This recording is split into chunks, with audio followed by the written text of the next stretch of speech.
Hello, everyone, and welcome to episode 2 of the formerly named Worn Out, I believe is what we called it. I'm always going to call it Worn Out, just FYI. I know, we're going to screw that up a lot, but we solicited some feedback on that name, and in our Slack, WW+, there was a good conversation about it. Some people felt it had a negative connotation, which it obviously did. That was sort of the joke about it. But they came up with another name, which I feel like is also good. And that's the name now. And you probably know it already because you saw it, but it's Unwinding. Yeah. With Blake and Zach. I think that's accurate. It's Friday.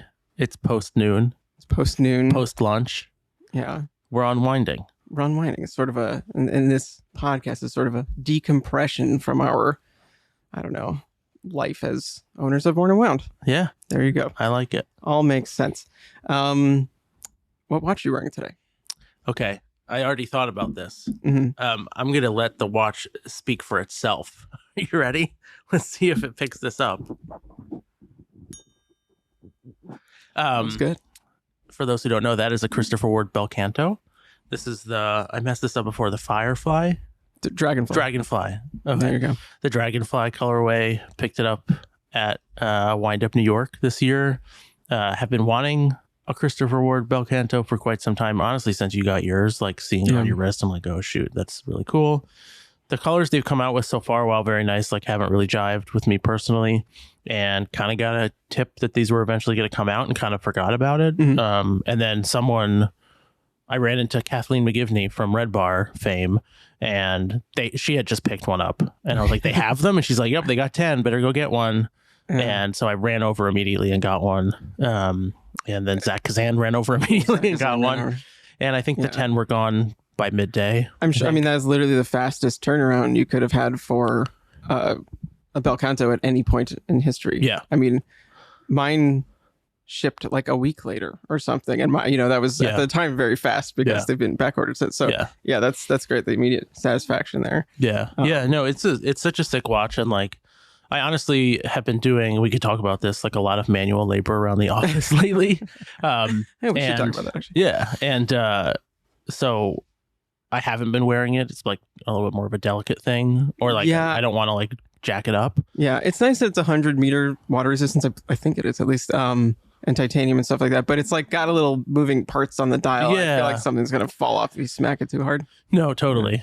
And also, again, like, maybe this is a good conversation later. Like I flipped a bunch of stuff or like a couple big things lately, and I've been sort of diversifying. And so I've also have like some other cool new watches that I've been wearing. But this is a watch that if I'm not wearing it, I'm thinking about wearing it since I bought it. And looking forward to not be doing manual labor anymore in the office. Cool. Yeah, understandable.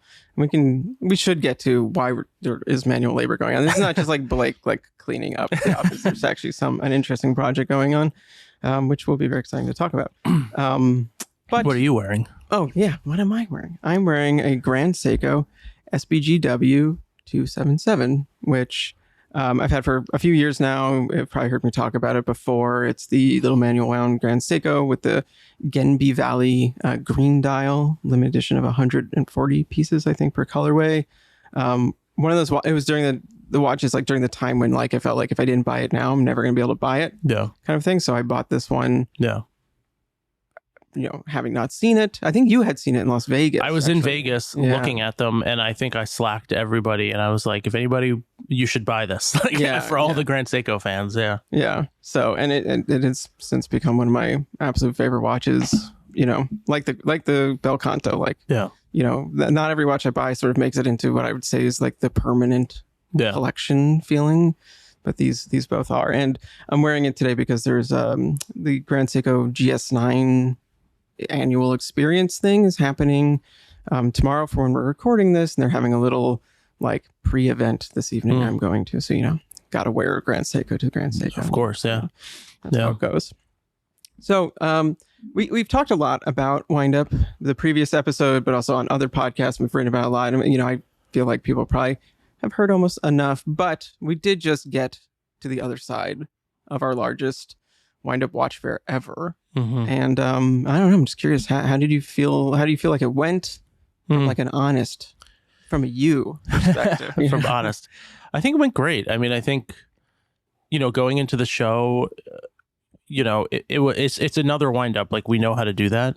But I think I could tell in the, like, especially in the, like, weeks leading up to the show, maybe the last month or so, the team was getting really stressed out. And I think the sort of magnitude of it was, like, kind of settling in. And I think just, like, not knowing what to expect was freaking people out a little bit. And, they all did as an excellent of a job as they always do. I mean, like, it went super smoothly with very limited issues, like really no major issues to speak of.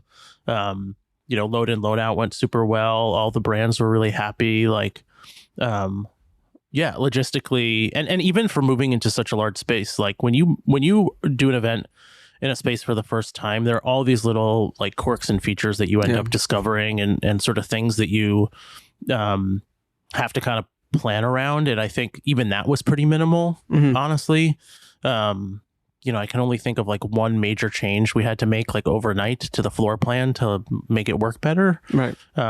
Which, again, not to get in the weeds, but I guess that's kind of what this podcast is for. I think so. We basically, like, if you were able to go this year, like, usually windups are just kind of in a big room, but this one was several large rooms. Yeah. And we had a bar slash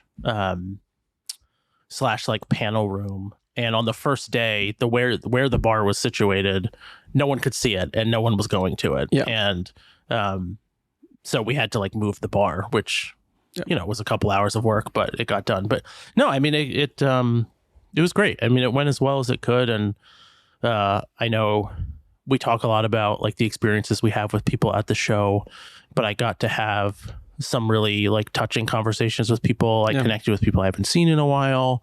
And just, I mean, I think it's very clear that the event, by extension of it being part of the community, like, means a lot to people.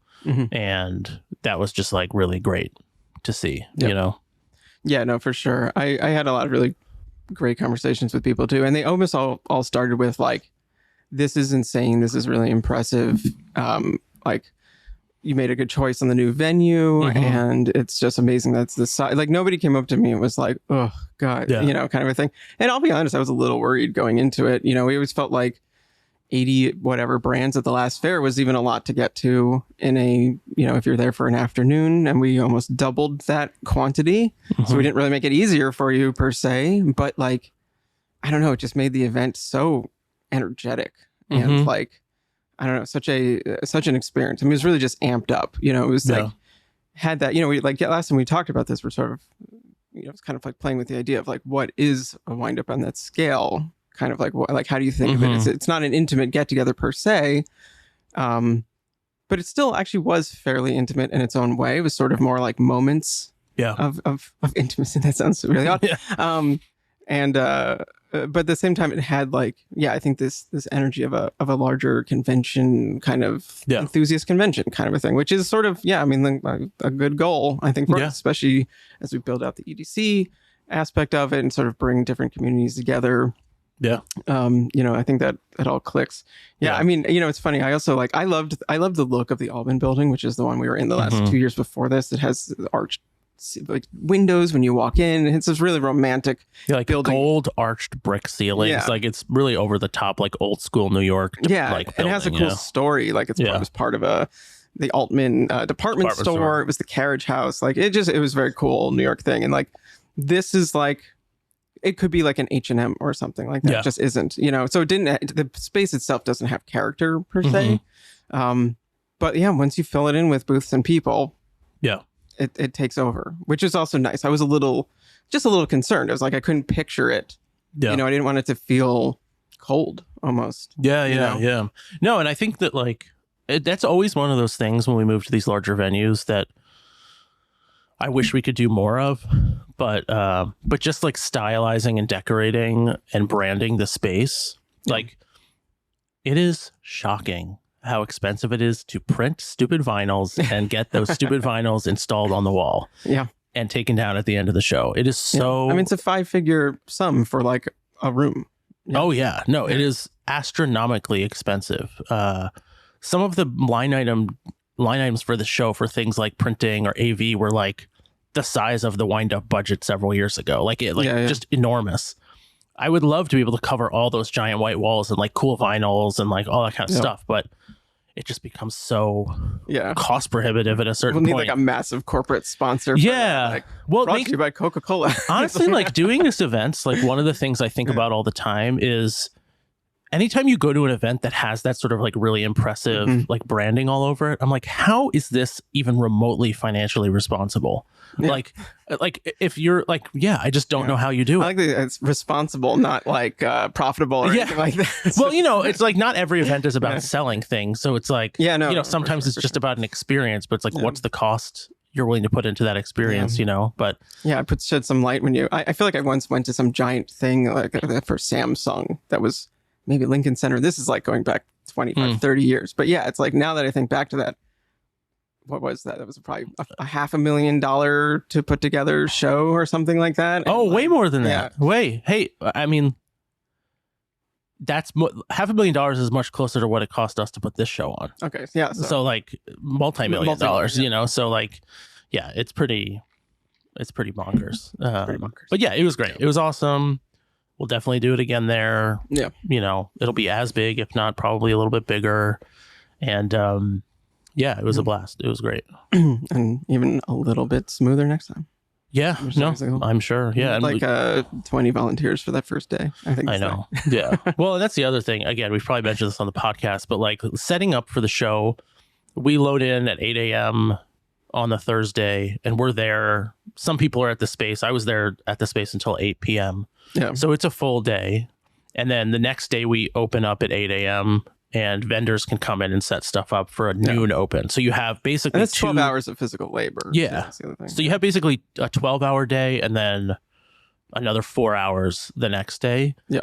And we, especially with this show, it was like to the second the doors open, we were running around like crazy people doing things. It's not always like that, but in the bigger venue, it was like that. Breaking down and leaving, I would say within 2 hours, there was not a single vendor in the space. They were all gone. And we were gone out of the space, like packed up, trucks loaded, like not quite broom clean, but close to it, like 4 hours later. Yeah. It's crazy how fast it closes compared to how long it takes to open. There's so much more help. I mean, it used to not be fast. I mean, we have the, I always just picture us on, I don't know what street it was, on the opposite side of whatever street in Chelsea Market, hand scraping decals off of the windows there. Until 1 a.m, and then they were driving that back. So it didn't always go that smoothly. It's almost like we've hired people who are better at doing all these things than us. So exactly. All right, should we leave Windup behind for this year or for a few months or whatever? I guess there'll be more coming next year. Yeah. Do we want to briefly talk about the manual labor comment? Yes. Because I don't know that it'll come up. Let's do it. Sneak preview. First time hearing it. Yeah. So we are officially going to be opening a showroom in our Brooklyn office, a full-fledged, full-on showroom where you'll be able to come and see a huge range of watches, watch accessories, clocks, as well as a full selection of EDC items. We're planning on having receptions in the space. We're planning on doing even like rotating brand residencies. Like a brand will give us their line for a month at a time for somebody to come in and check out. It's currently in construction or like sort of setup phase. I think it'll probably be ready for public consumption and attendance by like mid-November, but it's gonna be great. It's gonna be really awesome, and I'm super excited about it. But it's just been doing manual labor for a couple weeks. And Blake helmed this all and kind of pushed it through, so applause to Blake. Thank you very much. We built new walls. Well, you didn't build the walls, but we planned the walls. People came in and built them. So they're good sturdy walls with a nice green tone. Quite like the green. It really has changed the feeling of our office too. It's like, it's two walls, but they have now effectively, created a separate room when you walk in. I like it. It. I feel like our, it's sort of a warehouse space with some stuff built into it. So it just makes it feel more like an office. Yeah, we're in like for reference, we're in like an old industrial kind of warehouse building in Brooklyn, as a lot of offices are. Yeah. So it's a very large open floor plan. I mean, we have offices built out in the space, but a big chunk of the office is just open, and this has taken a big chunk of the office out. Yeah. And also, like, we always want to do more events in our office. I mean, we've done a handful. I mean, people listening, you probably, maybe went to our Formex event we did last year when we launched the LE around there, and we've done a couple others too. We had once had like every Windup brand in here. That was fun. With the pizza maker making pizza. Yeah. That was a good event. I remember just being incredibly tired for that. It was the day of setup, and then we came here and had a party.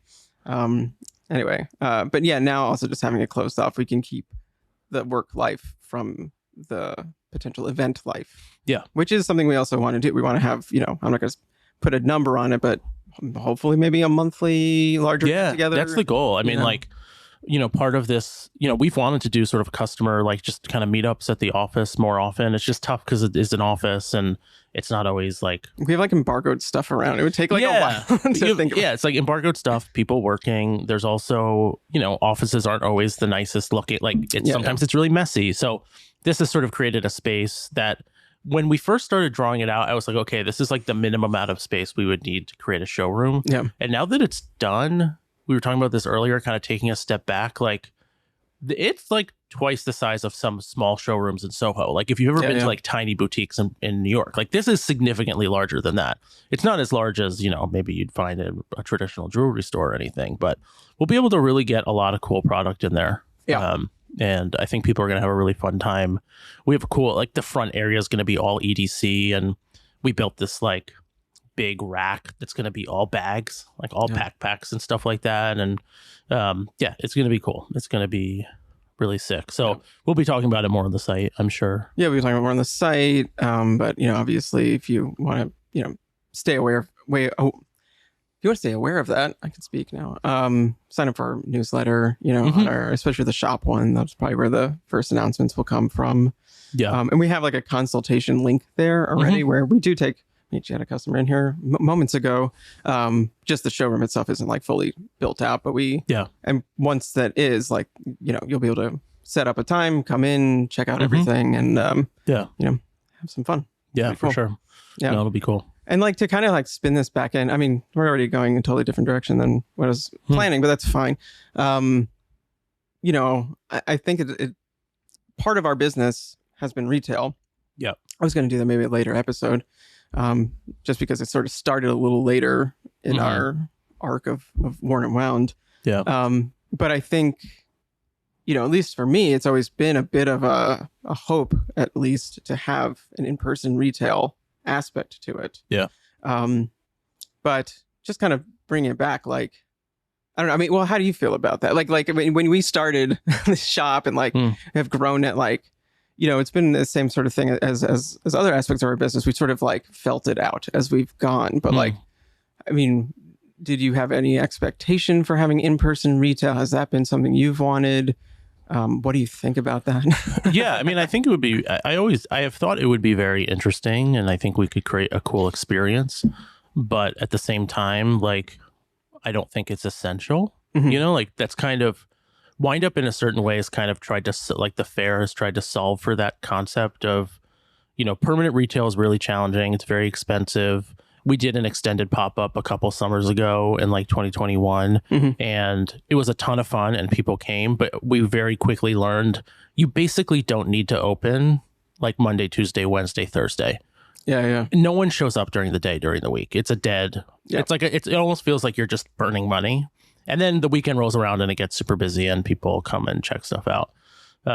So yeah, it's just very complicated and expensive. So I'm not like, dying to do it, but like getting a brick and mortar out in New York City, which is like also like, famously, I think that'll kill your business. Yeah, if you're not careful. Exactly. So, yeah.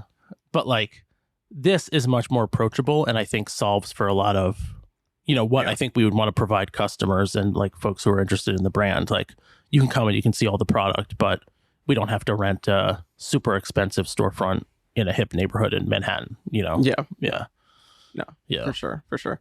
And yeah, I mean, for me, it's always kind of been a hope to, and like, it's the sort of theory and practice thing. And like the fair obviously is a good example of that. It's just that it's, it can only happen so many times a year and it has to travel around. But like bringing brands you can't see in person to the people, and, as we hopefully curate this selection and, build out this showroom of, giving that also a similar experience there, we're obviously different people than a large, AD would be. Like, there's the way we approach things. Our relationships are totally different. Like, we don't need to get the full roster of luxury watch group brands that you get, right? Yeah. That's not the goal here. Yeah. The goal would be to have a place where you can see a Formex, for example, which is a brand you probably know, but have you had a chance to hold one in your hands recently?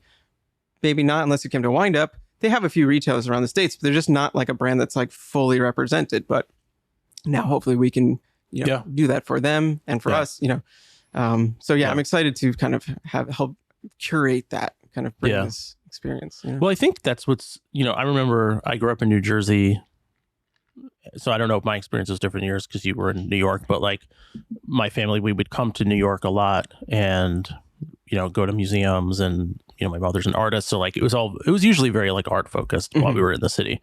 But I always loved, like kind of going into like little boutiques or stores in the city, like not fancy boutiques, but like little stores. And you just were sort of seeing things that like you don't ordinarily see. Like everything was curated and like there was just so much to discover, and it felt like you were seeing stuff. If you were in the right store, you might not have heard of any of the products or the brands, but you knew they were high quality. And I think that it was such a like fun sort of process of discovery and sort of uncovering interesting things. And like that to me is like the experience you want to provide at something like this. Like you might come in to take a look at a watch, but then you're going to look at all these like really cool EDC things, or I don't know.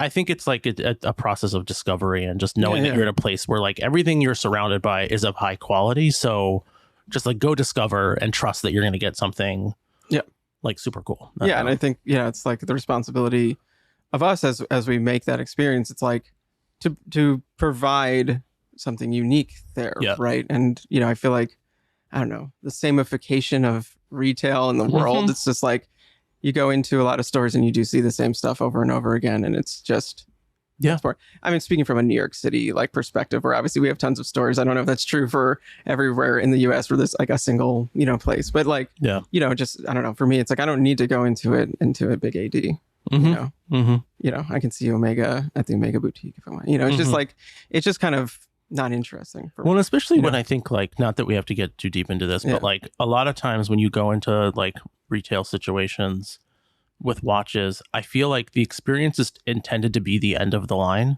Like you're supposed to know what you want when you get there. It's not about like going there and learning and discovering. Like I never get that sense. It's kind of like, okay, what do you want? Yeah, that's very true. It's not, hey, let me tell you about the world of watches and engage you and like get you pumped about being a part of this hobby, which to me is just like, I don't know, it doesn't really, that doesn't serve my purpose. And similarly also to the whole theory with the Windup Watch Fair, it's like taking down the kind of uncomfortable barriers that sometimes ADs can have. I mean, a lot of ADs in the city, you go up and they're like kind of say hi, like who are you here to see? Especially on Madison Avenue. Granted, these are stores with hundreds of thousands of dollars of things in there, and there's some security concerns, but it's sort of an appointment only situation, even though they are ground level retail. It's just not welcoming. I think like one really, I was sort of talking about this with Kyle, our head of partnerships, like reflecting back on Windup, like if you're a brand and you want to see how you should be interacting with customers, I mean, there are a lot of brands who do a really great job of that at Windup, but Analog Shift like crushed it at Windup this year. And I don't just mean from like a sales perspective. I honestly don't know, if they were transacting and how well and all that kind of stuff, but just like from a customer engagement perspective, and, they're selling very high priced items compared to a lot of the other stuff in that room. And they had this like huge team of like mostly younger folks. They weren't dressed up in these sort of like hoity toity outfits. They had this kind of like team look to them. And like, they did this really cool thing that Kyle showed me on social media. I don't know if you saw it, but it's like kind of like a mic'd up like behind the scenes thing where like they basically have a video of like their salesperson talking to somebody at the fair and they're mic'd. So you can kind of only hear their interaction with the customer.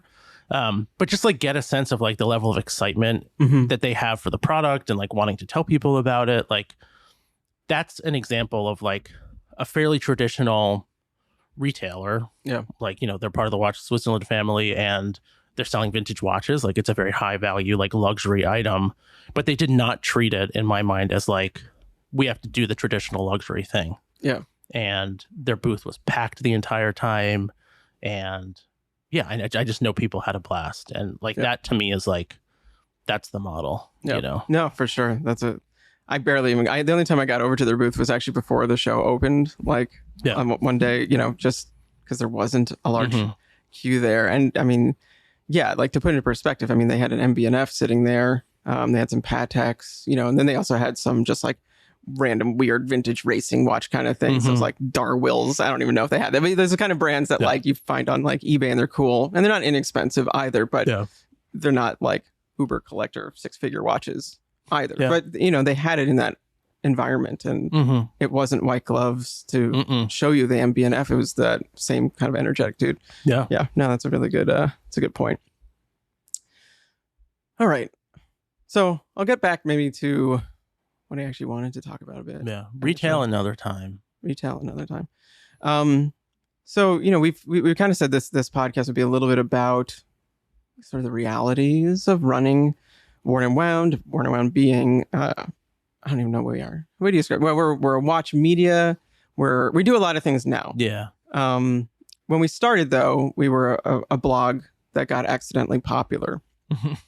I think that's a fair way to describe it. Yeah. With no intent, no business plan, no actual really, like when we first talked about it, there was no, this will be our jobs. No, I honestly don't even know why we started doing it. Like, I mean, like in terms of what we were expecting out of it. Yeah. You know, in terms of what we were expecting, I have no idea. Because if it was more for us, it was more for like the catharsis of doing something that sounded fun. Yeah. Yeah, I guess so. Yeah. Yeah, I mean, there certainly wasn't also like this image, this false image, I'll put it out there, of like the romantic watch media lifestyle thing, which now you kind of get off of social media. I mean, sure, there was the magazines and whatever, but like you don't see what the watch journalists from magazines were doing. So it was all behind closed doors. Yeah, no, it was because we liked watches and we were drinking too much beer and playing video games a lot. I mean, that's the reality of it. Yeah, you know, it's really funny. I ran into a gentleman at the fair who wanted to say hi, and it was funny. He said hi, and then he kind of came back. He's like, you know, I actually wanted to talk to you about something. Like I'm with a brand, and he's sort of taken the reins of Bernhardt. Remember Bernhardt? Yeah. And he's like, yeah, I don't know if you know it. And I was like, yeah, I know it. And, you know, this is not to throw shade at them at all, but they were the first brand I reached out to for a review unit. And they said no. Okay. Which I just think is, I mean, it's great. I love that because, you know, that is not judging them. Is like, that just speaks about the environment at the time. Yeah. You know, you couldn't just knock on someone's door and say, hey, can I have a sample to look at? You know, and return, obviously, which we would put in every email. Like, let's be clear, we are going to return your sample. Because, yeah, I don't know. It just wasn't that this wasn't here yet. You know, not to like say we pioneered stuff, but it's just like we had to fight uphill initially to get that stuff. Yeah. Well, there were some people who pioneered things and they would take watches and things like that. Well, yeah, there were also brands, you know, and I mean, but there still is a lot of that crap going on. You know, we hear anecdotes from people, whatever, you probably hear too, but there's still bad actors out there. Mark from Long Island Watch just put a video up about this. Oh, really? Yeah, about like how he gets requests for people to get him to give them watches for reviews and things like that, like take the watch kind of a thing, and that he doesn't play that game, you know.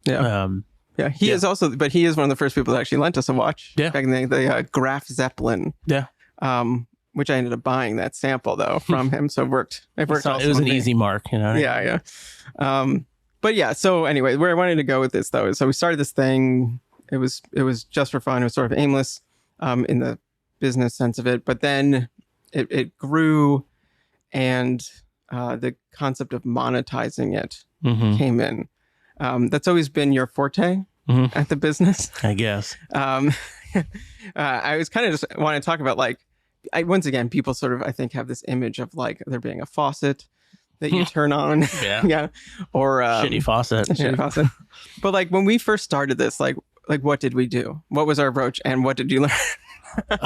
Man, I honestly don't remember when we first started trying to like make money from the site in terms of selling advertising. No. I think at the time it was like, man, how do we get banners on our site? That's a mystery we have to figure out. Well, that literally was. I actually, now this is jogged memory, but like, we had our early site was a WordPress platform, like a template, skin. Template. We added colors to whatever.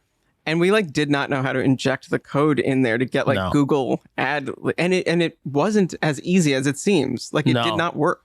Well, it didn't work, and it, we have wonderful like tech folks that we work with on the site, and they're our friends, and like they're awesome. But like it took so long to find people who knew things about websites that weren't just total jerks. Yeah, I was gonna say they were also pleasant to work with. There can be very gruff people. But yeah, so I honestly don't remember. I mean, I think it probably started with banners and trying to sell banners to people. I'm sure we probably sort of did some math. We're like, yeah, well, if we had 4 banners and we sold them every month, we'd make this amount of money. And I feel like there was a time where we started selling some banners for like very little money, and like again, I think Christopher Ward might have bought a banner, and reflecting back on this now, it must have been just such charity to these brands that actually did it, because like it was no money, and I can't imagine they saw really any traffic from it, Well, as I recall, actually, I think Christopher Ward was through an affiliate network, and we would download these banners from there, and we'd put them up, and then you could literally see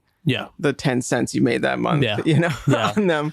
Yeah, that's right. I think affiliate, you're jogging my memory. I think that ended up being kind of the first thing that we saw any like quote unquote real money from. Particularly Amazon, for the sake of fives. Yeah, so like we would inject like the affiliate code into the site, and for those not familiar, affiliate, I mean, I'm sure everyone is, but like with affiliate code, you basically put a link. It turns links on your website into sort of referral links, so that if you click a link and you go to Amazon, it remembers that you were sent by wordamon.com. And if you buy something, not just during that session, but within like a 30-day window, like we'll get credit for that sale, and we'll get a small commission from it.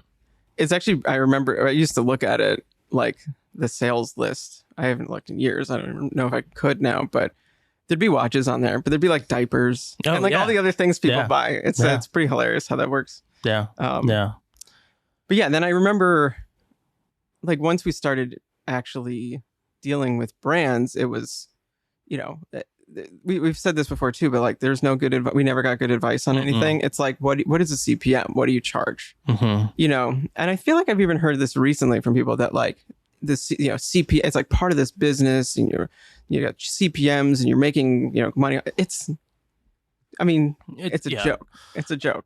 Yeah. I mean, I think it might've been different at it previously. Like people were looking a little bit more closely at CPMs, the sort of cost per 1,000, views of something. And like, but nowadays, like, honestly, the way our business works, it's not really like banners or something we're necessarily selling. I mean, I think it is something that we can sell to a brand, like a package of banners, but it more often than not just gets sort of worked into larger contracts as like a part of like, oh, we'll do this sort of like sponsored content and you'll do this social campaign and we'll have these banners in there as well. But they're more like highway signs. I feel like they give you visibility on a site. There used to be an expectation for click through and stuff, and it's just they're not effective. And even back then, I would always talk to brands and just be like, it's not about them clicking on it, though. Of course, that's something that someone can do. It's just about maintaining like relevance and top of mind status with like a certain readership, and I think that's still very much true now. Like, when you go to the site and you see, a Seiko ad, every time, or you go to Hodinkee and you see, a Range Rover ad, you're just, they're getting in front of the right audience that wants to be reminded that Range Rover exists. Yeah. And that they came out with a car recently or whatever the case may be. Yeah. But to be perfectly honest, like we never really made very much from it. Like advertising never was something that like sustained the business. It was always like a nice to have. Mm-hmm. I think the only thing that ever really allowed us to start growing the business was the shop. Yeah. And eventually Windup started being a contributor to that as well. But it really wasn't until like the last, I would say like 3 or so years when we started working with the team of professional people that we have here now that it really became like a line of business that really did well. You know, I mean, I think to your point, it's like, I think you kind of look at, and this isn't disparaging, so I'm happy to, like, when we were kind of coming up looking at Hodinkee, for example, I would see like the advertising campaigns they would run. And in my mind, I was just like, oh man, they must be making like so much money from that banner campaign. And that must just be like what's sustaining the business. And I don't know what sustained the business at that time. But like, I think that assumption was wrong. I think it worked differently than anybody sort of quite knew. And I don't want to speak out of turn and say the wrong thing. But there was an interview with Ben on, I think, Wrist Check Pod. I believe that was what it was, where he did speak about some interesting things about relationships they had with brands. That was very different. I mean, it involved advertising, but it was bigger packages for more of a holistic kind of a concept, which was not really, I mean, it's not like they were hiding it per se, I think. I mean, he's obviously spoke about it openly, but it wasn't like front and center that's sort of how the business model was working. You know? Yeah. But yeah, I would say like very quickly it became clear that like sponsored content was like going to be a primary driver of advertising revenue. And I think that, you know, again, prior to kind of having the folks on board that we have now, I think we kind of struggled to figure out how that was going to look. Because like, again, it's something that I think previously I saw it as something we had to do. And we had to do our best to make the content okay. And whereas now I would say that like, I think the content we're making with partners is just as good in a different way. It's a different kind of content, but like it's very compelling, engaging content that like we're all very proud of. So I think that we've gotten to a really good place with it. Also, I'll say that I think people's feelings about sponsored content have changed quite a bit. I think just the fact that it existed was almost like a dirty word in the past, whereas I think now people are a little bit more like accepting of it, or they understand how the business works. You know? That was always an interesting thing, and it's still a little bit at play, but I agree. There's just a kind of a acceptance or broader knowledge, I think, perhaps about how these things are. But there's still like the word sponsored being thrown or like slung at you as a sort of a an insult or an attack on credibility sort of thing, which is oh, you were too positive here. Sponsored post, like how much they pay you to do this, obviously. And I mean, that just happened recently. Zach Kazan and I recorded a video about our backpacks, the Peak Design backpacks that we both have. We adore those backpacks. We made a positive video about those backpacks. We've had virtually no communication with Peak Design about those. The comments seem to think otherwise. You know what I mean? And it's just like, well, there's just no way around it. But it's a frustrating thing as the content creators to be like, well, what do we have to crap on things to be authentic? Because I know there's a lot of that too. That's a good way to get clicks. You just say this sucks and then watch me talk about how much it sucks. That's not who we are. But yeah, we've always been like terribly above board. We are like religiously about it. I like you and I in particular. Like this is a thing we have had to fight brands about. Oh yeah, almost literally. There are some anecdotes there about like what we consider to be, I don't know, the right way to do things, the line. It's the separation of church and state. And I think that people, I don't want to generalize. There's a certain section of like, I think the reading public that have a very cynical approach to this. And perhaps that cynicism is warranted because, I think not every publication has the same kind of standards as some other publications, but like when it comes to editorial, obviously, Zach Kazan, our head of our editorial, and Kyle Snar, who's the head of our sort of partnerships team, like, of course they have a friendly working relationship. The idea that Kyle would ever comment on an article that Zach wrote and say, hey, that's not the way that brand wants us to be talking about their watch is laughable. Like that would never happen. And if it did, I would immediately interject myself and say that's completely inappropriate, and like that's abundantly clear to everyone here. And it always has been. And I think that, yeah, I think it's something we've always struggled with is we generally don't like talk about things we don't think are even remotely interesting. Like we've always been pretty curated. Yeah. So it's like 100%. things that make it to the site are generally things that we have some interest in at the very least. Yeah. So that's always been what I've said. They're like, why didn't you rip apart this, and this? And it's like, because we didn't write about it at all. Yeah. You know? Yeah. And we don't need to like open up a brand to get essentially like ripped apart by you either as a commenter. Like we're not here for a feeding frenzy kind of, you know? It doesn't do anyone any good. It's not the environment we want, you know? No, totally. And I think it's tough because it's like, I don't know how, you know, it's, you know, for readers, you're just sort of taking our word for it. That's more or less, you know, and I think that, you know, like I remember when we redesigned the website several years ago at this point, like quite some time ago, there was like this Reddit thread that popped up about like sponsored content not being clearly marked as sponsored. And it was, I remember that.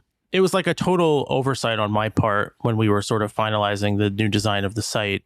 We had moved our tags to the bottom of the post. For whatever reason, we had them at the top of the post. And that's sort of how we noted things were sponsored at the time, is like they had a very clear tag of sponsored. And in the previous, and maybe that tag flowed through to the homepage. So you saw it like in the thumbnail. It's like was right below the thumbnail.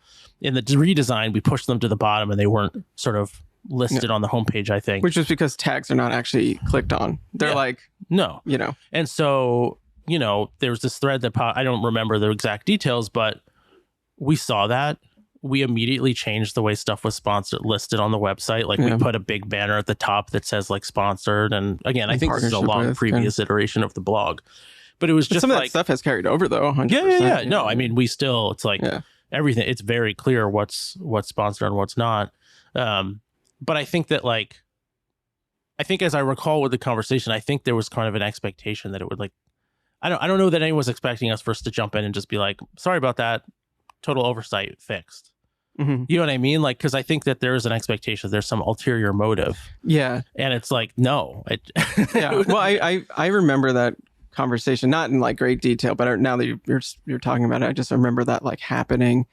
And there were sort of sides to it. You know, one is this like, oh, they're evil, they've been lying to us, they're, you know, they're not saying it's sponsored, blah, blah, blah. And the other ones were just like, chill out, kind of like that's not how it is. And, you know, I think we might have even commented on it there about like, we commented somewhere, I think, about the fact that they were just at the bottom of the page. And, I wrote like a whole thing. Yeah, no, for sure. But it's that like, it's always been something that's been frustrating to deal with. And it's that sort of like attack us mentality because we're media or whatever. And that like, for some reason, people think should be held to this standard they probably don't hold themselves or something, you know?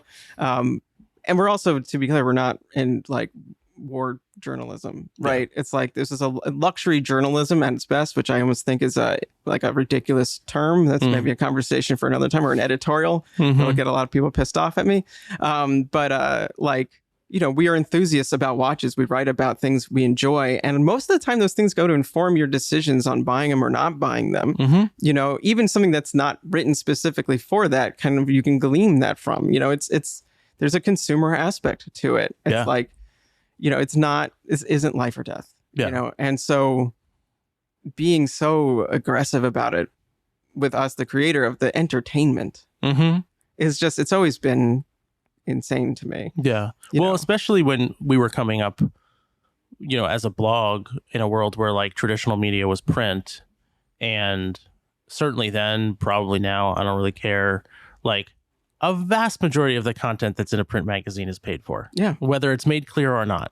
Like, you don't get pages in a glossy magazine unless you're buying advertising. That was just And so it's just like, it was just funny kind of coming up and just being like, you know, pick up a copy of Vogue and like, that's just a, you know, a checkbook. It's like that, like everything's paid for. Like, you know, and I think it was just kind of us doing our best. But I mean, I think it's good for people to have some skepticism. Like, I think it's important for people to kind of poke holes in that. And, you know, I think if there's ever a situation where like feedback is received that feels accurate on some level, like I think that's an important thing to be able to acknowledge.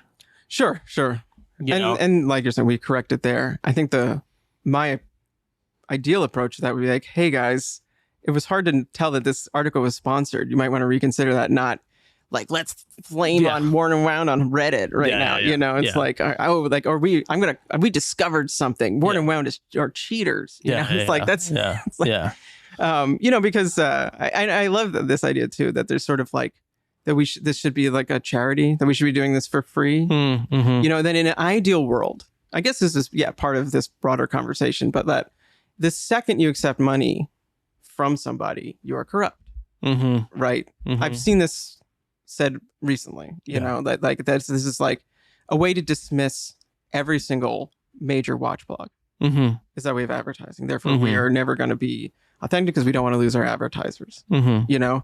And it's like, so what I would love to ask them, like, what is your proposal for monetizing media site? Or should we just be independently wealthy? Yeah. Because I feel like that is almost the reality. It's like, you can do this as a hobby if you have a ton of cash and to burn. Yeah. Sure, there are people now with what do you call it, Substacks, and those are I was gonna say that's the response, I think. But that's the response. But back 14 years ago, nobody would have paid a cent for any content. No. And those things are also totally different than like the approach. You make a Substack. Who knows about your Substack? People within Substack. People gets past word of mouth. It's not like a public thing. It's just as closed off as some of those forums were back in the day. Right. That there was the whole point. We wanted to make this stuff more accessible. Yeah. So. You know, you can't win it all, you know? Yeah, no, I mean, I think a paywall is something that we've not wanted to take part in.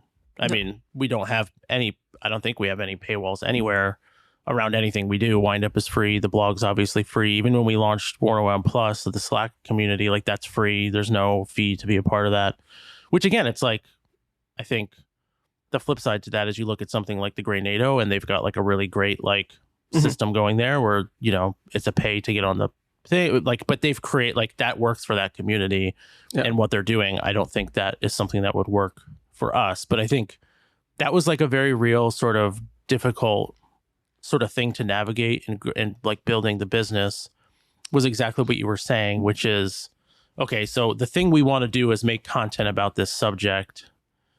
No matter how we try to make money from it, whether it's we open a shop and we sell product within that category, we accept advertising, or, you know, at the time, affiliate links were a much bigger thing. There was always some group of people who had a problem with one of those approaches. Yeah.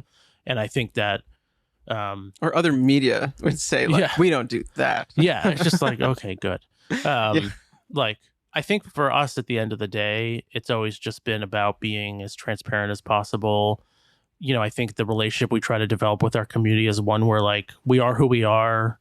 We try to be trustworthy. We try to be like real people. And I think, you know, when you get to know our brand and you get to know the content we're publishing, I think it's a little bit easier to accept it as the truth, like accept that we are doing things above board. Because at the end of the day, there's no like, I mean, there technically are rules around how you have to mark things as sponsored, but like there's no governing body that's like auditing, you know, like, no, and it's the World Wide Web, but those rules are not international, so it's irrelevant, you know. Yeah, so you know, it's like it's a tough Wide Web information superhighway. No, it's a hard thing to navigate, and I think that it's hard for everybody in the space to like figure out how to do it. And I think, you know, like I was listening to the Collective podcast, and I thought they've mentioned this in the past, like through various conversations they've had, but they're very transparent. They're like, this podcast is a function of our business, which is selling watches to people.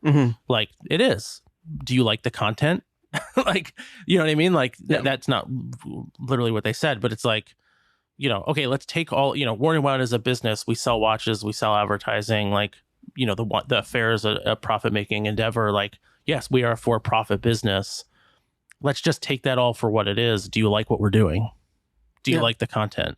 Do you think you can trust us? I think that's as far as you can take it, you know? Yeah. And I think... Yeah, at a certain point you can't convince. Yeah. Yeah. No, I agree. It's like, make your decisions. If you don't like us, though, I don't need to hear about it. Yeah. Well, I think it's hard because, like, to speak for Zach and the other people who have written for the site, like I wrote for the site very briefly, but not for very long. And so I feel like while I have a very obviously strong attachment to the blog, like I don't have this like personal attachment to it, like like the labor of producing the blog. And like writing articles is really hard. Yeah. And like tedious. And as someone who has an interest in watches, probably a stronger interest than the average person, like I can say it's a totally different thing to write about something over and over and over again, day in and day out. You're writing content about this topic. Mm-hmm. And that goes for any topic, whether you're like an enthusiast about it or not outside of the work. It's incredibly like tedious and challenging work. So I can totally understand how at the end of sort of producing that content, if the one thing somebody has to say to you is like, oh, you got paid to write that. Yes. And this is you're incredibly describing frustrating. My position there. Yeah. Because I have much more personal, I think, ownership of some of that. I mean, literally, I still write content, not to the extent that I used to. Yeah. But yeah, the effort that goes into, I mean, even 1,000-word articles sometimes. I mean, sometimes they almost write themselves in a sense. Mm-hmm. You're just like, everything you want to say. Sometimes you can fight for 1,000 good words because it's just, I don't know. They don't, at least for me, and I'm not from a writing background. And actually, since I do it less now, it's actually harder. Mm-hmm. But you put in a lot of effort. It takes a lot of effort. When those posts are ready, I feel quite proud of them. It's just something I created. I wouldn't put it out there if I didn't. Yeah. And then this watch is dumb. You were paid. Mm-hmm. Mm-hmm. Like, why am I doing this? Yeah. Yeah. Don't get me started on YouTube. Ugh. Yeah. YouTube is a cesspool. But I think that like there's a flip side to all this. And I feel like this is probably like for another podcast. Like, I think we should have another conversation, not about like monetization necessarily, but just about editorial integrity, like how you maintain editorial integrity and like the landmines. Like the flip side to this is the reality that like brands are very often trying to influence the content that you produce. Yes. There was a really great article written by Victoria Gomelski. Yeah, that was great. That's on Rob Report. Rob Report. Yeah. She's a really wonderful editor. She produces content for Rob Report, the New York Times, other places. And just wrote this really great article about the challenges of brands trying to influence the work that she's doing. Yep. And, when that article came around, I just saw everyone at the company who has any role in like producing content, like ping ponging that article, being like, yes. Yeah. And then you go on Instagram and it's like the same exact thing. So, Zach and I can kind of kvetch all we want about like people blaming us for being paid when we're not. But then the flip side to it is like there are a lot of brands out there would love it if we were getting paid to do the editorial. And I mean, and the sad thing is they wouldn't be asking if they weren't getting yeses from some people too. For sure. We can't speak on everyone's integrity. Yeah. Period. For sure. So, yeah. But I think the anecdote that and really you should go read the article. I can't remember what the name of it is, but Zach, I'm going to try and look it up real fast. But like an anecdote that she shares in the article is someone trying to pitch her on a watch, sort of insinuating like, hey, I'll write the article for you. Like I'll write a first pass for you. And it's like, that's insulting to anyone who is attempting to create, editorial content. But like, you're talking to like a New York Times, like published author, like how dare you, suggest that you are going to write the content for them. Like that's absurd. Actually, I think I got that press release as well. Oh, really? Yeah. I mean, it was for some like, I don't remember which, and not one that like is common, but some like pre-owned watch dealer that's trying to get out there. But the like, that we would write it for you thing. Yeah. Well, whatever. Flip side to that though, I remember a long time ago being asked to write like press release type stuff for Windup, and then just seeing my press release run under the bylines of people who are quote unquote very respectful. So. Yeah.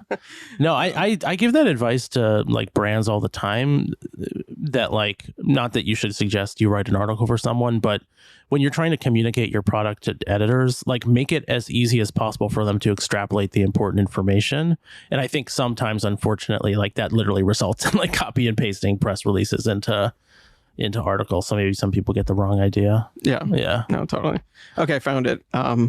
It's on Rob Report. It's called "Watch Execs Need to Learn to Respect Journalistic Boundaries," an open letter. Yeah. So definitely worth a read. And yeah, it's been about an hour. Yeah. Seems like we gotta go. Actually. Peek behind the curtain. I have a call that I have to get on with someone. And I have to get ready to go to an event. What fun. Whiskey. It's a hard life. Yeah. Wow. Tough stuff. Blake's just taking calls, manual labor, sex, drinking whiskey in the big city. Exactly.